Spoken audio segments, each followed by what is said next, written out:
تو یہ وہ کہانی ہے جو ایک بڑے پیمانے پہ جس نے لاہور میں جو ہے تھرتھلی مچا دی تھی ایک وقت میں نے کہا اس سے پہلے کہ یہ چودھری صاحب میرے ٹکڑے کریں میں ان کے کیوں نہ ٹکڑے کر دوں، اور ہو سکتا ہے یہ کرائم آپ نے کیا ہی نہ ہو، پولیس زبردستی آپ پہ ڈال رہی ہو کہ اتنی اہم شخصیت کو اس کے گھر کے اندر گھس کر اتنی بے دردی سے قتل کر دیا گیا۔ پھر جب 2-3 دن گزرے تو چوئی صاحب نے کہا جی آپ نا فلاں ہوٹل میں میرے پاس آ جائیں۔ اب کہتی میں نے ایک بازو پکڑا تو میں نے بغلوں کی طرف سے کاٹ دیا، دوسرا بھی کاٹ دیا، ایک پاؤں بھی کاٹ دیا۔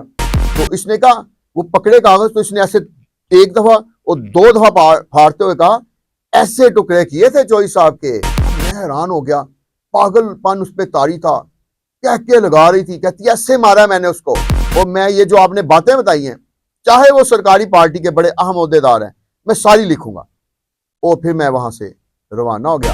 السلام علیکم دوستو، کیا حال ہے آپ کا؟ میں ہوں آپ کا دوست اعجاز احمد بٹ۔ ہماری جو آج کی کرائم سٹوری ہے وہ بڑی اہم کرائم سٹوری ہے۔ یہ سچی کہانی جو ہے لاہور کی ہے اور کہانی بھی ایک بڑی شخصیت کی ہے۔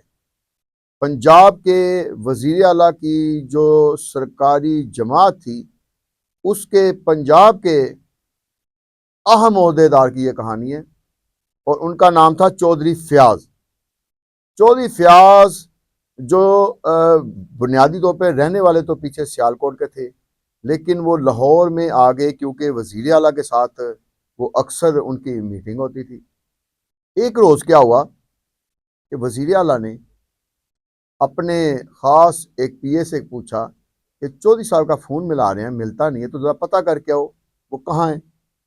تو انہوں نے 2 جو نوجوان ہیں پارٹی کے ان کو بھیجا۔ تو لاہور میں یہ نہر کنارے ایک فلیٹ تھا ڈبل سٹوری، اس کے اندر یہ رہتے تھے۔ وہ دونوں لڑکے جب وہاں پہنچے تو دیکھتے ہیں کہ باہر مین گیٹ کا جو ہے نا دروازہ وہ بند تو کیا ہوا ہے لیکن لاک نہیں تھا۔ وہ اندر چلے گئے، اندر جا کے انہوں نے چوئی صاحب آوازیں لگانی شروع کر دی، لیکن ان کا کچھ پتہ نہیں چل رہا۔ وہ حیران ہوتے ہوئے اوپر کی طرف گئے، انہوں نے دیکھا کہ نیچے والے حصے میں تو کوئی ہے نہیں، تو سیڑھیاں چڑھ کر جب اوپر گئے تو اوپر بھی جب آوازیں لگا رہے تھے تو کچھ پتہ نہ چلا۔ تو جس کمرے میں چوئی صاحب کا بیڈ روم تھا، جو بیڈ روم والا کمرہ تھا، اس کمرے میں انہوں نے آوازیں دی اور بعد میں ذرا سا دروازہ جو دھکا دیا تو کھل گیا، تو وہ اندر چلے گئے۔ اندر بھی کوئی نہیں تھا، چادریں بچھی ہوئی تھی بڑی اچھے طریقے سے، کمرے کی حالت بھی ٹھیک تھی، لیکن چوئی صاحب کا کوئی پتہ نہیں چلا۔ تو یہ آوازیں دیتے دیتے ایک نے دوست نے کہا کہ یار اندر واش روم میں چوئی صاحب ہوں، تو انہوں نے واش روم کا دروازہ کھٹکھٹایا لیکن کوئی آواز نہیں آ رہی تھی۔ تو ذرا سا دروازے کو دبایا تو دروازہ کھل گیا۔ جیسے ہی دروازہ کھلا تو انہوں نے اندر جھانکا تو ایک خوفناک منظر تھا، بڑا ہی خوفناک منظر۔ ایک سرکاری پارٹی اور اس کے پنجاب کے اہم ترین عہدیدار اور وزیر اعلیٰ کی حکومت کے دوران ہی ان کا قتل ہو چکا تھا۔ اور قتل بھی اتنے حیران اور دردناک طریقے سے تھا کہ یہ جو چودھری صاحب تھے جس بنیان پہنی ہوئی تھی اور نیچے صرف انڈر ویئر تھا، اور ان کے جسم کے 3 ٹکڑے ہوئے تھے۔ جیسے ان دونوں نے یہ خوفناک منظر دیکھا تو ان کی تو چیخیں نکل گئی، وہ چیختے چلاتے باہر کی طرف بھاگے۔ باہر آ کر انہوں نے پہلے اپنے ہوش ٹھکانے لائے، پھر انہوں نے اپنی پارٹی کے اس جو پی اے تھا اس کو فون کیا اور بڑی حیران کن طریقے سے کہا کہ چوئی صاحب کا کسی نے قتل کر دیا ہے۔ اور جب قتل کی صورتحال بتائی تو سارے خوفزدہ ہو گئے۔ بس اتنا کہنا تھا کہ فوری طور پہ 1-5 پہ کالیں شروع ہو گئیں اور پولیس کی بھی دوڑنے لگ گئی کہ اتنی اہم شخصیت کو اس کے گھر کے اندر گھس کر اتنی بے دردی سے قتل کر دیا گیا۔ اب یہ کیا ہوا کہ 3 ڈویژن کے ایس پی وہاں پہنچ گئے، ڈی آئی جی صاحبان پہنچ گئے، تو پولیس کی اتنی بھاری نفری ہوگی۔ جب ہم بھی پہنچے تو ہر طرف پولیس ہی پولیس، اور پولیس کی گاڑیاں ہیں، ہوٹر ہیں اور ایمبولینسز ہیں، تو حیران کن منظر ہے۔ جب ہم نے تھوڑی سی تحقیق کی تو پتہ چلا کہ چودھری فیاض کو کسی نے تیز دھار آلے سے ان کا نہ صرف قتل کیا ہے بلکہ ان کے جسم کے مختلف ٹکڑے بھی کر دیے۔ اب ہم نے آہستہ آہستہ اس کیس کو پروو کرنا شروع کیا تو پتہ چلا کہ چودھری صاحب نے 2 شادیاں کر رکھی تھی۔ ان کی جو پہلی بیوی تھی وہ تو پیچھے ہی اپنے علاقے آبائی میں سیالکوٹ میں اپنی 2 بچیوں کے ساتھ رہتی تھی، اور چوئی صاحب کی عمر تقریباً 56 سال سے اوپر تھی۔ ان کی جو پہلی بیوی سے 2 بیٹیاں تھیں، ان دونوں بیٹیوں کی شادی ہو چکی تھی، اور جو چھوٹی بیٹی تھی اس کی عمر کی نوجوان لڑکی سے چوئی صاحب نے دوسری شادی کی ہوئی تھی۔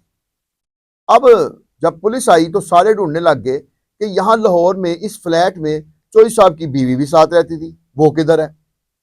تو چوئی صاحب کی بیوی کو جب ڈھونڈا گیا تو پتہ نہ چلا۔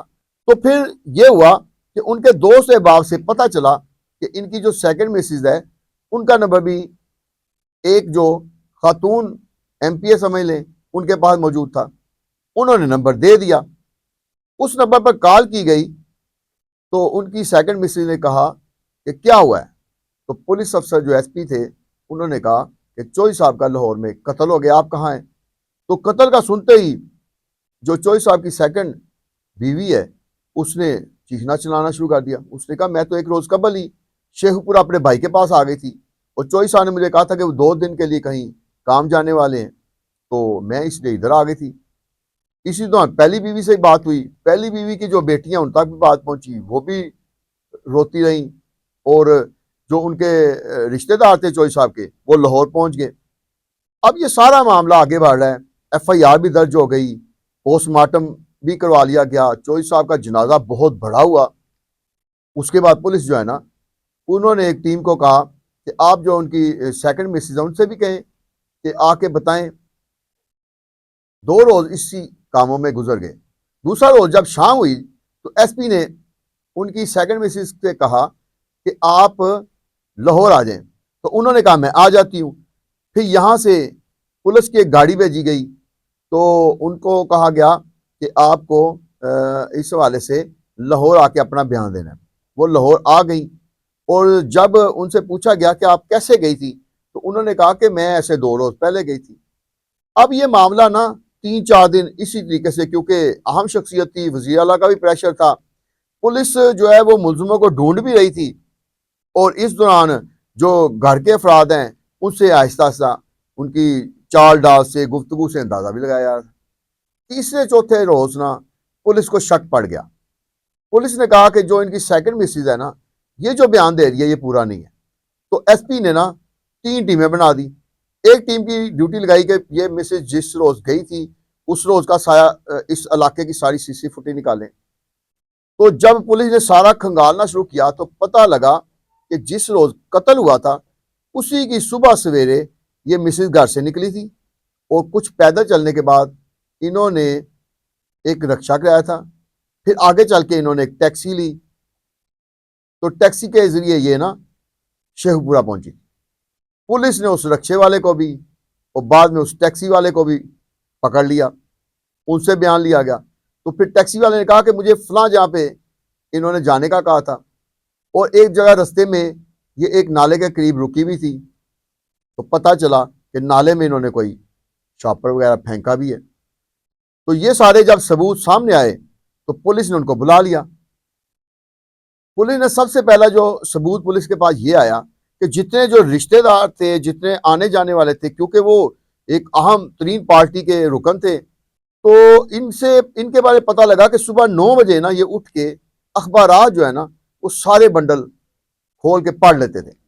اس روز جب جس روز یہ قتل ہوا تھا نا تو پولیس کو تو 10-11 بجے کے بعد یعنی یہ ساری اطلاع ملی تھی، تو اس روز جو بنڈل ہے وہ بند تھا، یعنی وہ اخباروں کا بنڈل کھولا ہی نہیں گیا تھا۔ جو ہاکر ہے وہ کہتا ہے میں نے ٹائم سے اپنا بنڈل ڈال دیا تھا۔ انہوں نے کہا کہ چوئی صاحب زندہ تھے اس روز، تو انہیں تو صبح صبح یہ سارے اخبارات پڑھ لینے چاہیے تھے، یہ بنڈل کھول لینا چاہیے تھا۔ اس کا مطلب ہے کہ چودھری صاحب ہاکر کے آنے سے پہلے ہی قتل ہو چکے۔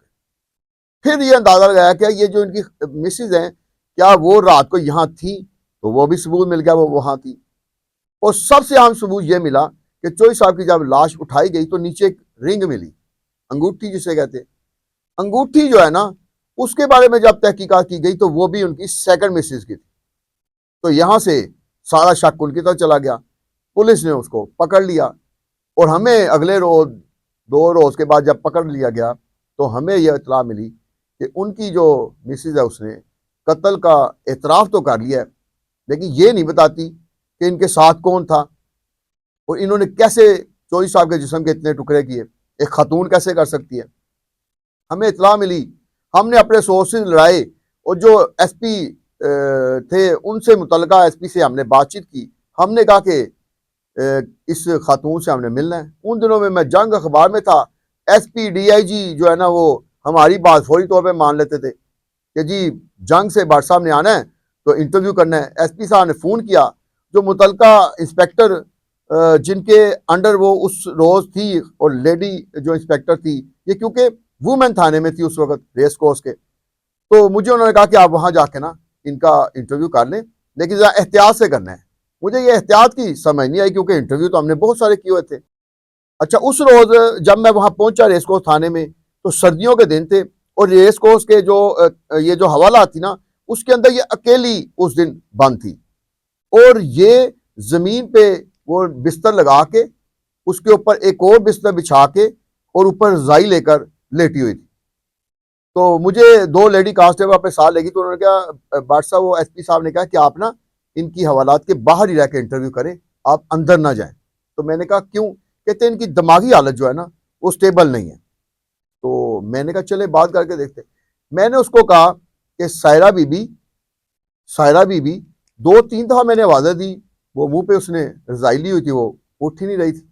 میں نے دوبارہ سے کہا کہ دیکھو سائرہ بی بی آپ میری بہنوں کی طرح ہو, مجھے پتا چلا ہے کہ یہ چودھری صاحب کی آپ دوسری بیوی تھی اور آپ کے ساتھ بھی کوئی ایسا ظلم ہوا تھا, ایسا دردناک آپ کے ساتھ کوئی واقعات ہوئے تھے جس کا غصہ آپ نے نکالا تو یہ سارا انسیڈنٹ ہو گیا.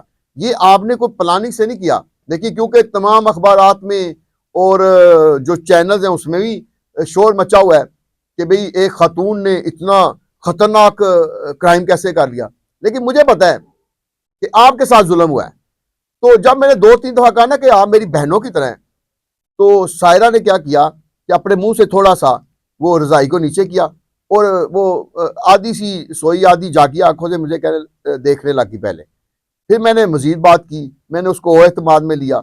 جب میں مزید اعتماد میں لیا تو وہ اٹھ کر نہ بیٹھ گئی. تو اس نے کہا آپ کہاں سے آئے ہیں؟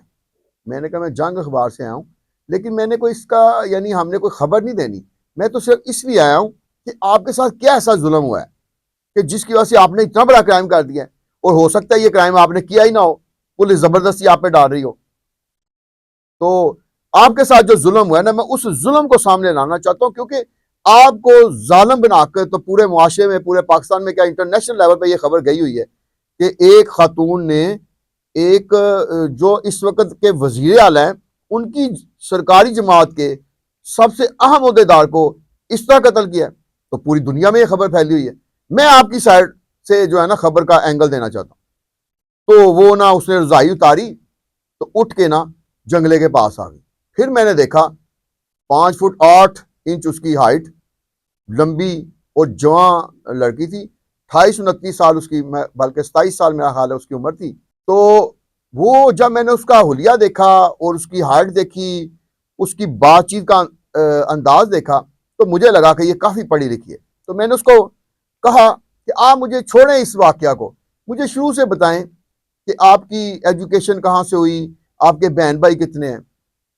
تو وہ میری طرف نہ بڑی حیرانگی سے دیکھنے لگی. پھر وہ میرے اور قریب ہو گئی. اچھا, میں کوئی ٹیپ ریکارڈر تو لے کر نہیں گیا تھا, میرے پاس نہ چند وہ صفحات ہوتے تھے جنگ میں جیسے ہم, وہ میں ان کے اوپر میں نے کہا میں کچھ کمنٹس لکھنا چاہتا ہوں, تو آپ مجھے بتائیں. تو جو اس نے مجھے سٹوری بتائی وہ میں آپ کو اسی کی زبانی سناتا ہوں. وہ کہتی ہے سائرہ کہتی ہے ہم 7 بہن بھائی تھے, ہمارے 4 بھائی اور 3 بہنیں, میرا تیسرا نمبر تھا, 2 میرے سے بڑے تھے. تو میرے والد صاحب جو بڑے اچھے ایک سرکاری پوسٹ پہ لگے ہوئے تھے, وہ بعد میں ریٹائر ہو گئے. ہماری زندگی اچھی گزر رہی تھی. جب بڑے 2 بھائیوں کی شادیاں ہو گئیں تو والد صاحب کا انتقال ہو گیا. تو میں کوئین میری لاہور میں ایف اے اور بی اے کیا میں نے. تو میں اس دوران اپنا جو ہے نا وہ سوچا کہ میں آگے اسٹڈی خود اپنے بھروسے پہ کروں گی. تو میں نے پنجاب یونیورسٹی سے پولیٹیکل سائنس میں ایم اے شروع کر دیا. جب میں ایم اے شروع کر دیا تو اس دوران میں چھوٹی موٹی جاب بھی ساتھ کرتی تھی. لیکن اسی عرصہ میں میری ایک کزن میرا جو ہے وہ بھی ایم اے پاس تھا, اس کے ساتھ میری منگنی ہو گئی تھی. تو میں لاہور میں آئی تو میں نے کہا میں تو جس طرح میرے والد فوت ہو گئے, بھائی بہنیں اپنے اپنے گھروں کے ہونے والے ہیں، کچھ ہو گئے ہیں، تو میری تو زندگی اس طرح ہی گزر جائے گی۔ تو میں نے کہا کہ کوئی اچھی جاب کی میں تلاش کرتی ہوں۔ تو اس دوران کہتی ہے میں نے پولیٹیکل سائنس میں ایم اے کر لیا۔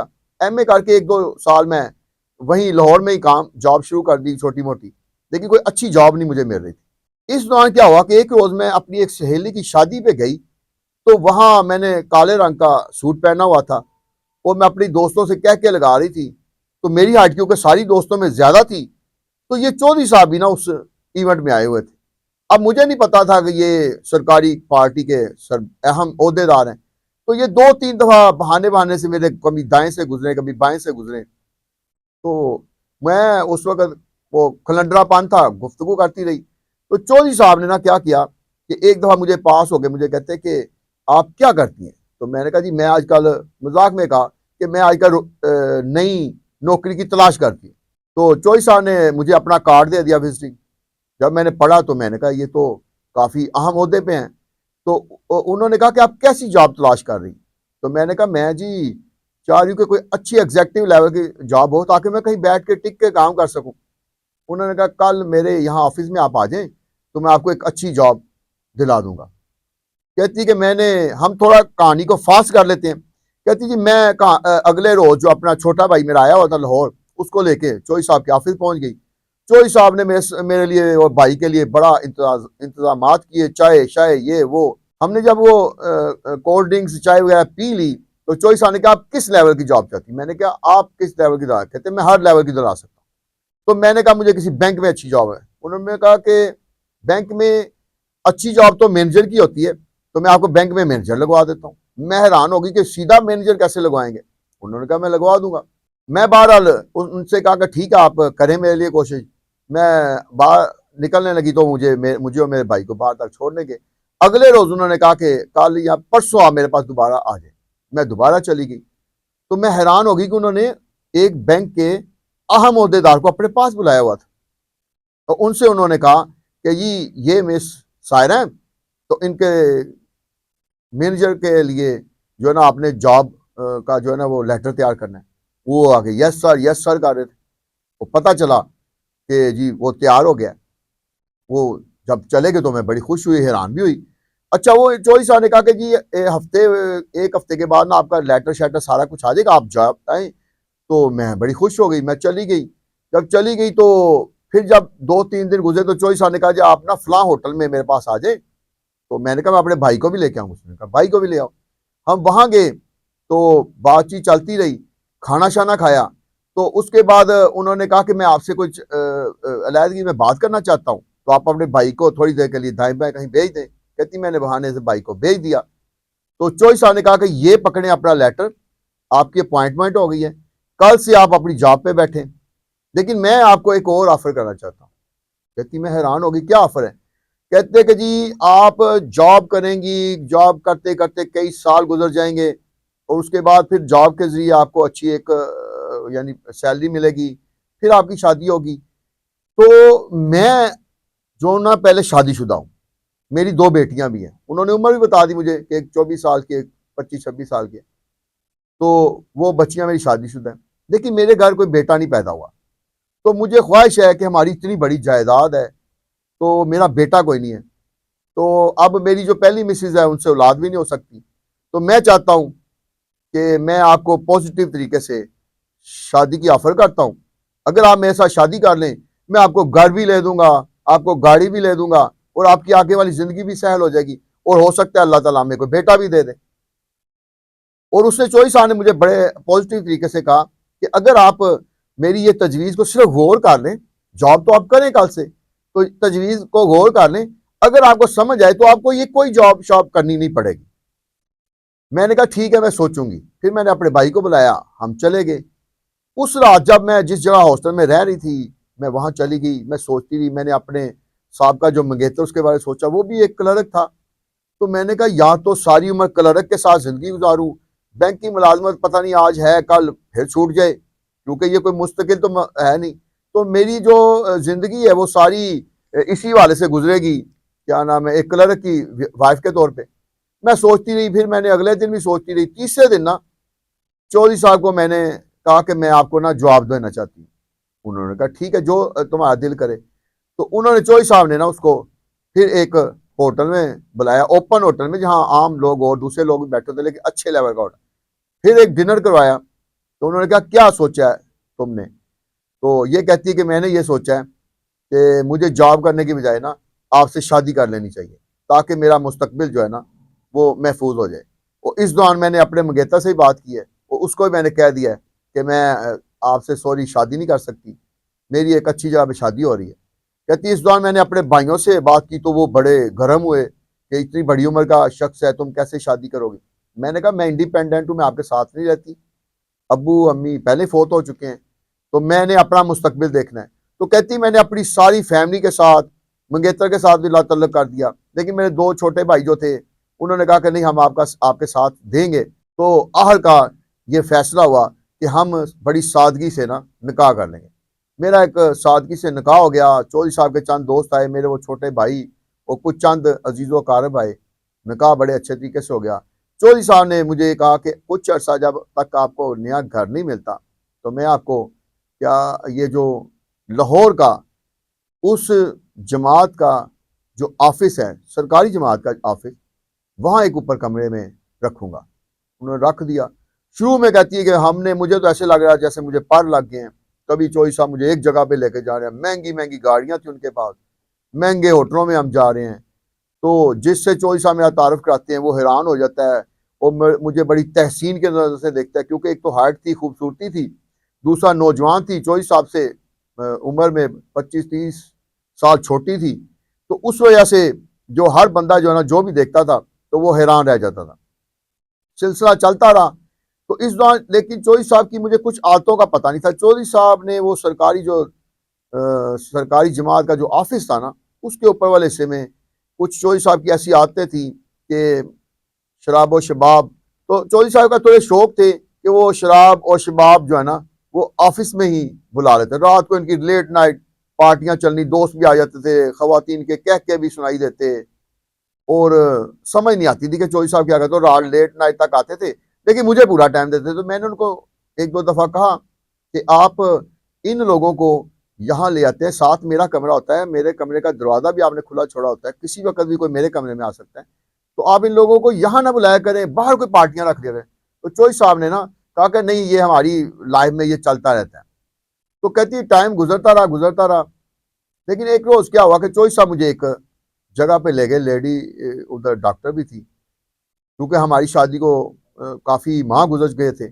تو انہوں نے چودھری صاحب نے نا میری بھی کچھ رپورٹیں خاص قسم کی کرائیں اور اپنی بھی کروائیں, اور اس کے بعد وہ چودھری صاحب مجھے لے کر آ گئے. تو میں نے کہا یہ کس قسم کی رپورٹیں؟ تو وہ چودھری صاحب کہتے کچھ نہیں, بس احتیاطی ہم نے کہ کوئی اس طرح کا کوئی بیماری تو نہیں ہے یہ وہ.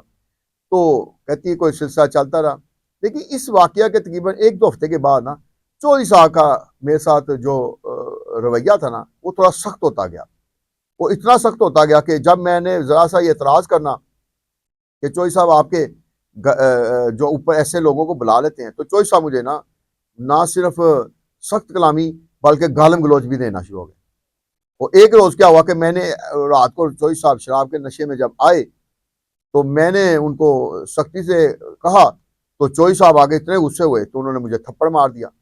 تھپڑ مار کے مجھے کہتے میرے معاملات میں اگر ذرا تم نے بیچ میں کوئی مداخلت کی تو میں تمہارا حشر کر دوں گا. کہتی یہ پھر نا اکثر معمول بن گیا, 2-4 دفعہ 5 دفعہ چودھری صاحب نے مجھے مارنا شروع کر دیا.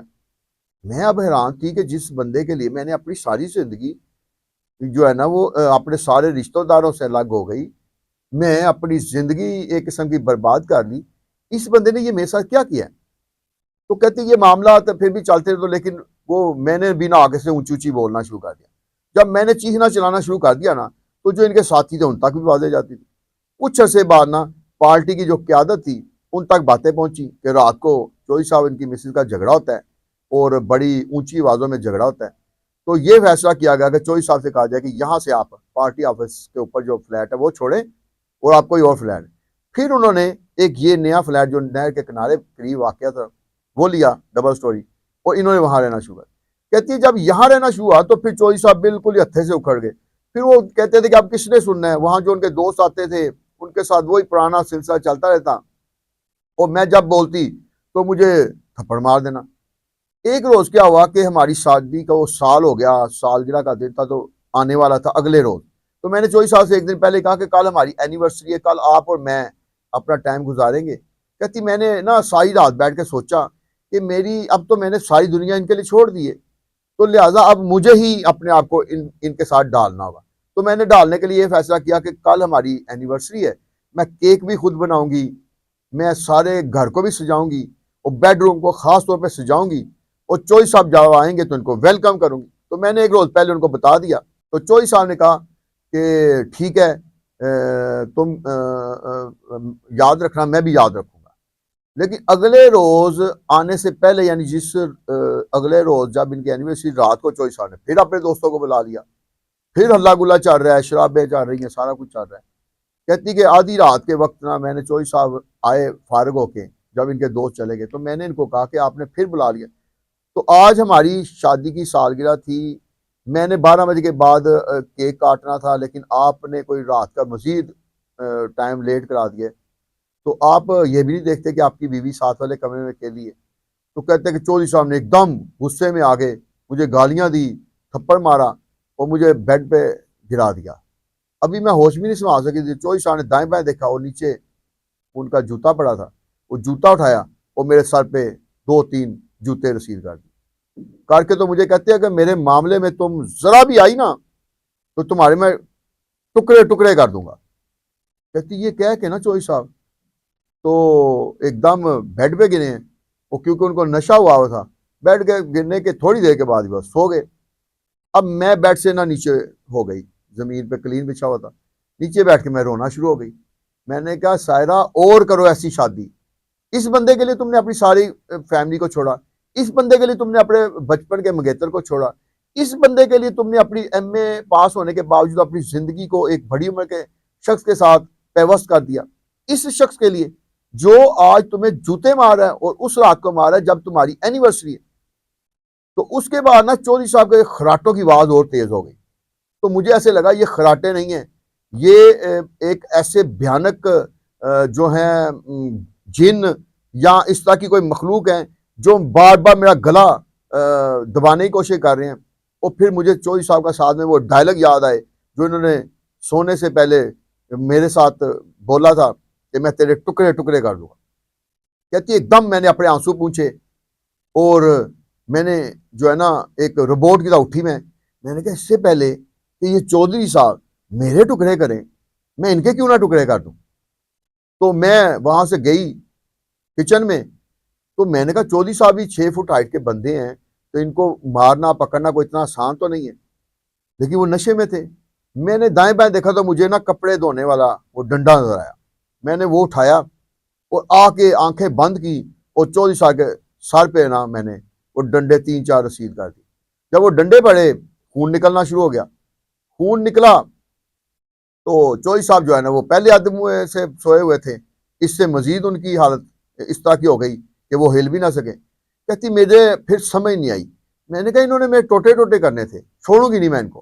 کہتی میں نے ان کو نا ٹانگوں سے پکڑا تو بیڈ سے نیچے گھسیٹ کے جب کلین سے تھوڑا سا میں کھینچ کے آگے لگی تو آگے فرش تھا، ٹائلیں لگی ہوئی تھی، تو پھر یہ آرام سے گھسٹتے چلے گئے۔ تو میں سمجھ تو مجھے کچھ آ نہیں رہی تھی، کیا کروں اب؟ میں کہہ رہی تھی کہ میں پکڑی بھی نہیں جاؤں گی۔ تو میں ان کو نا واش روم میں گھسیٹ کے لے گئی تو میں نے نا ان کے پہلے اوپر سے کپڑے اتارے۔ پھر میں سوچا اب کیا کروں؟ پھر نا میں نے اکثر قربانی ہوتے نا جو ہوتے تھے، جب ہمارے گھروں میں قربانی ہوتی تھی تو بکرے کے جیسے بازو وہ قصاب اتارتے تھے، ٹانگیں کاٹتے تھے، وہ میں اکثر اوپر بیٹھ کے دیکھا کرتی۔ تو مجھے یہ پتا تھا وہ کیسے کاٹتے ہیں۔ میں کہتی کہ کچن میں گئی، وہاں سے 2 چھڑیاں اٹھائی، تو میں نے کہا ایسے لگے کہ ان کے کوئی بڑے مخالف آئے ہیں ان کے گھر، تو انہوں نے ان کے ساتھ پورا ظلم کیا۔ اب کہتی میں نے ایک بازو پکڑا تو میں نے بغلوں کی طرف سے کاٹ دیا، دوسرا بھی کاٹ دیا، ایک پاؤں بھی کاٹ دیا۔ پھر میں ان کی گردن کی طرف آئی تو میں ان کی گردن کاٹ رہی تھی تو ایک دم نا جیسے میں ہوش میں آ گئی۔ میں نے کہا یہ کیا ہوا ہے؟ دیکھا تو پورا جو ہے نا وہ واش روم وہ خون سے بھرا ہوا تھا۔ کہتی اب مجھے سمجھ نہیں آئی اور میرے ہاتھ پاؤں کانپنے شروع ہو گئے۔ میں نے وہ چھری وہاں سے پہلے پھینک دی اور میں تھوڑی کچن میں وہاں غسل خانے میں کھڑی رہی واش روم میں، پھر میں نے کہا یہ تو ایسے تو میں پکڑی جاؤں گی. پھر میں نے اپنے ہاتھ پاؤں جہاں جہاں خون لگا تھا وہ اندر ہی دھوئے, چھری اٹھائی, پھر دوسری چھری بھی اٹھائی, 2 میں لے کے گئی تھی, دونوں کو دھویا, اچھی طرح خشک کیا, ان کو میں نے وہاں رکھا. پھر یہ جو میرے خون آلود کپڑے تھے یہ سارے میں نے ایک شاپر میں ڈالے, نئے کپڑے دوسرے نکالے, اپنا سارا منہ بازو صاف کیے, اور اس کے بعد میں نے کپڑے پہن لیے. اچھا کہتی کپڑے پہننے سے پہلے میں نے ایک اور کام کیا کہ جب میں نے ان کو بیڈ کے اوپر مارا تھا نا تو وہاں بھی خون نکلا ہوا تھا, میں نے وہ خون صاف کیا, دیوار پہ کچھ خون تھا وہ بھی صاف کیا, تو نئی بیڈ شیٹ بچھائی, وہ خون سارا صاف کر دیا. اور ویسے بھی میں نے اس روز کیونکہ کمرہ بڑا صاف کیا ہوا تھا اپنی اینیورسری کے لیے, تو کمرے میں کچھ وہ جیسے غبارے شبارے بھی لگے ہوئے تھے, اس لیے وہ ماحول بالکل چینج کر دیا میں نے کہ جیسے یہاں کوئی آیا ہی نہیں. اب کہتی میں نے تو اپنی طرف سے بڑی چالاکی کا مظاہرہ کیا تھا کہ میری طرف سے یہ لگے گا کہ میں تو گھر کو صاف ستھرا کر کے ایک روز قبل چلی گئی تھی, یہ بعد میں آئے ہیں تو انہوں نے یہ سارا کچھ ملزموں نے کیا. لیکن پولیس کو اسی چیز سے شک پڑ گیا. انہوں نے کہا جب کوئی ملزم آتا ہے اس طرح کی ڈکیتی یا اس طرح کی واردات کرتا ہے تو اسے کیا پڑی ہے کہ وہ پورے کمرے کا ماحول بالکل چینج نہیں ہوتا. ہر چودھری صاحب نے رجسٹ کیا ہوگا, کوئی نہ کوئی مزاحمت کی ہوگی, کمرے سے ایک بال بھی جو ادھر ادھر نہیں ہوا, سارا کچھ صرف واش روم میں ہوا ہے. کہتے اس سے بھی ہمیں یہ شک پڑا کہ یہ کوئی اپنا ہی ہے. تو جب پھر اس خاتون کی سی فوٹیج بھی نکل آئی تو پھر سارا معاملہ حل ہو گیا. اب جو ہے نا یہ اس نے ساری جو واقعہ سنایا نا تو اس نے مجھے یہی بتایا کہ چودھری صاحب کو میں نے واش روم میں مار دیا. یہ جو ابھی تک اتنا نہیں بتایا تھا کہ چودھری صاحب کے ٹکڑے کیسے کیے. تو میں نے کیونکہ اس کے ساتھ لائٹ موڈ میں بنایا ہوا تھا تو میں ساری چیزیں ساتھ ساتھ لکھ رہا تھا. اب میں نے اس سے آخری سوال کیا, میں نے آپ کو بتا تو دیا کہ اس نے مجھے یہ کہا, لیکن ابھی یہ اس نے مجھے بتایا نہیں تھا. تو میں نے اس کو کہا کہ ٹھیک ہے قتل تم سے ہو گیا کیونکہ چودھری صاحب نے دیکھو زندگی بھر تمہارے ساتھ زیادتی کی, تمہیں اتنا یعنی گلٹی فیل کرایا, لیکن ایک خاتون کسی اتنے جوان مرد کی کیسے ٹکڑے کر سکتی ہے. میں نے جب یہ کہا نا تو اس پہ ایک ہیجانی سی کیفیت طاری ہو گئی, میری آنکھوں میں ایسے دیکھنے لگ گئی اور دیکھتی رہی. مجھے نہیں پتا تھا, میں اب لکھ رہا ہوں تو ایک دم اس نے وہ بار لگی ہوئی تھی نا حوالات کی, اس کے اندر سے ہاتھ نکالا, میرے ہاتھ میں جو صفحات پڑے ہوئے تھے وہ پکڑے اور اپنی طرف کھینچنے شروع کر دی. اچھا جب میں لکھ رہا تھا میرا دھیان نیچے تھا, تو جیسے اس نے پکڑے نا تو میں نے بھی اوپر ہاتھ رکھ دیا. اب یہ صفحے یہ کھینچ رہی ہے اپنی طرف اور میں کھینچ رہا ہوں اپنی طرف, کیونکہ مجھے پتا تھا کہ اب اس نے مزید کچھ نہیں بتانا مجھے. اور جو چیزیں میں نے اب سب نام لکھے ہوئے تھے, کون کون اس میں شامل تھا, کیسے یہ ساری واردات ہوئی, میں نے کہا وہ سیکوینس جو ہے نا وہ میں بھی لکھا ہی ہوا ہے, یہیں سے میں نے فیچر لکھنا ہے. اب میں نے وہ کاغذ پکڑے ہوئے ہیں, اس نے ایک طرف سے پکڑ لیے, میں نے دوسری طرف سے. اب یہ وہ کاغذ نا اپنی طرف کھینچ رہی, میں اپنی طرف کھینچ رہا ہوں. اس طرح وہ جو لیڈی 2 کانسٹیبل تھی نا وہ بھی بھاگتے ہوئے آ گئی. وہ جو انسپیکٹر ہے نا وہ بھی جلدی جلدی بھاگ کے آ کہتا ڈاکٹر صاحب کیا ہوا. اس دوران اس نے میرے سے نا وہ کاغذ کھینچ لیے. وہ سمجھے کہ 70% جو کاغذات تھے نا وہ جو جن پہ میں نے لکھا تھا 3-4 صفحات پہ, وہ یہ اس نے آدھے 70% اس کی طرف چلے گئے اور 30% میرے ہاتھ میں رہ گئے, تو درمیان میں سے وہ پھٹ گئے. تو اس نے کہا وہ پکڑے کاغذ تو اس نے ایسے ایک دفعہ اور 2 دفعہ پھاڑتے ہوئے کہا ایسے ٹکڑے کیے تھے چودھری صاحب کے, ایسے ٹکڑے کیے تھے چودھری صاحب کے. اور وہ کاغذ اس نے ایسے پھاڑ کے تو حوالات میں پھینک. اب میں حیران ہو گیا, پاگل پن اس پہ طاری تھا, کہہ کے لگا رہی تھی, کہتی ایسے مارا میں نے اس کو.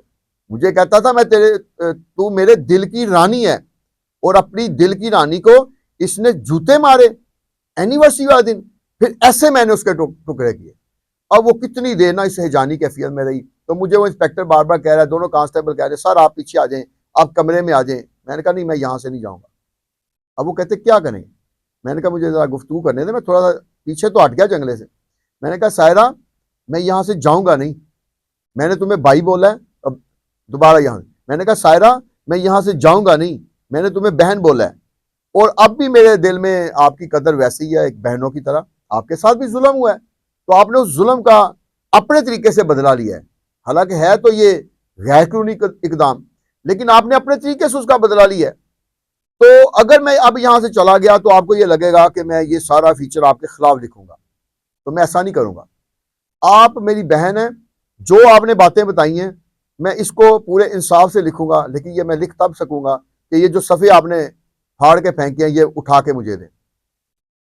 تو پہلے تو وہ اسی حالت میں رہی, میں کھڑا رہا، میں نے کہا نہیں آپ میری بہن ہیں، آپ مجھے اٹھا کر دیں گی، کیونکہ میں جانا نہیں چاہتا تھا۔ میں کہتا تھا کہ خاتون سے اتنا ظلم ہوا ہے، اس نے بھی آگے ظلم کیا ہے، لیکن اب میں یہاں سے چلا گیا تو سٹوری ہماری انکمپلیٹ رہ جائے گی۔ تو بعد میں کیا ہوا کہ اس کے نا تھوڑا سا جیسے ہوش ٹھکانے میں آئے تو میری طرف دیکھنے لگی، کہتی آپ نہیں جائیں گے؟ میں کہا میں نہیں جاؤں گا جب تک آپ مجھے یہ صفحات اٹھا کر نہیں دیں گے۔ تو اس نے کیا کیا کہ نیچے جھکی ایک دم، مجھے امید نہیں تھی کہ ایسے ہوگا، لیکن وہ نیچے جھکی، اس نے وہ سارے کاغذ اٹھائے اور لا کے نا مجھے کہتی یہ لے اپنے کاغذ۔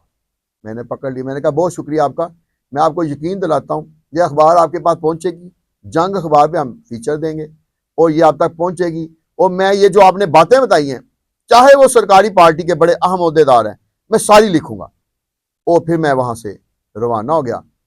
تو مجھے پیچھے نا اس کے پھر کہکوں کی آوازیں آنے لگ گئی، جیسے کوئی پاگل پن دورے پڑ جاتے ہیں، پھر سے شروع ہو گئی کہ ہاں میں اس کے دل کی رانی ہوں۔ مجھے کہتا تھا تو میرے دل کی رانی ہے، تو آخر کا پھر رانی نے اس کو ٹوٹے کیے، اس کے ٹکڑے کیے۔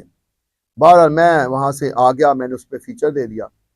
تو اس کے کافی عرصہ بعد مجھے اس کے بارے میں پتہ نہیں چلا، تو میرے ساتھ لیڈی رپورٹر ہوتی تھی فاہرہ تحریر۔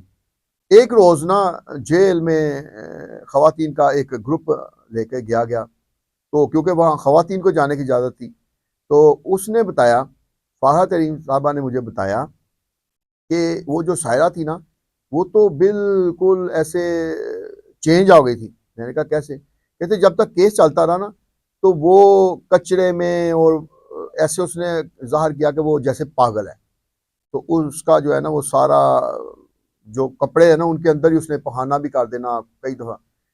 لیکن جب ہم اس کیس کے فیصلے کے بعد گئے تو فیصلہ ابتدائی جو ہے نا وہ زیادہ سخت نہیں آیا تھا، اس کو یعنی کچھ 12-14 سال کی سزا ہوئی تھی، سزائے موت نہیں ہوتی۔ تو کہتے کہ اس نے پھر سے دوبارہ سے اچھے کپڑے پہنے ہوئے تھے، یعنی وہ تھے تو وہی تھے جیل والے، لیکن وہ اچھی حالت میں تھے۔ تو مجھے یہ دیکھ کر اندازہ ہوا کہ وہ جو اس کے پاگل پن کے دورے تھے اس میں اور اس کرائم میں کچھ تعلق تھا، اور کچھ وہ پولیٹیکل سائنس میں اس نے ایم اے بھی کیا رکھا تھا، اور وہ اس وقت نفسیات میں پی ایچ ڈی بھی کرنا چاہ رہی تھی، تو اس لیے اس کا تھوڑا سا یہ چیزوں پہ اس کو عبور حاصل تھا۔ تو اس کے ساتھ ہی اتنا مجھے اس کے بارے میں پتہ چلا، اس کے بعد مجھے پھر پتہ نہیں چلا کہ سائرہ کا اس کے بعد کیا بنا۔ تو یہ وہ کہانی ہے جو ایک بڑے پیمانے پہ جس نے لاہور میں جو ہے تھرتھلی مچا دی تھی ایک وقت میں، تو یہ ساری کہانی جو ہمارے سامنے کیسے انفولڈ ہوتی گئی وہ ہم نے آپ کو بتا دی ہے۔ تو یہاں ہی ہمارے آج کے پروگرام کا وقت ختم ہوتا ہے۔ اپنے میزبان اجازت میں بٹ کو دیجیے اجازت، اللہ حافظ۔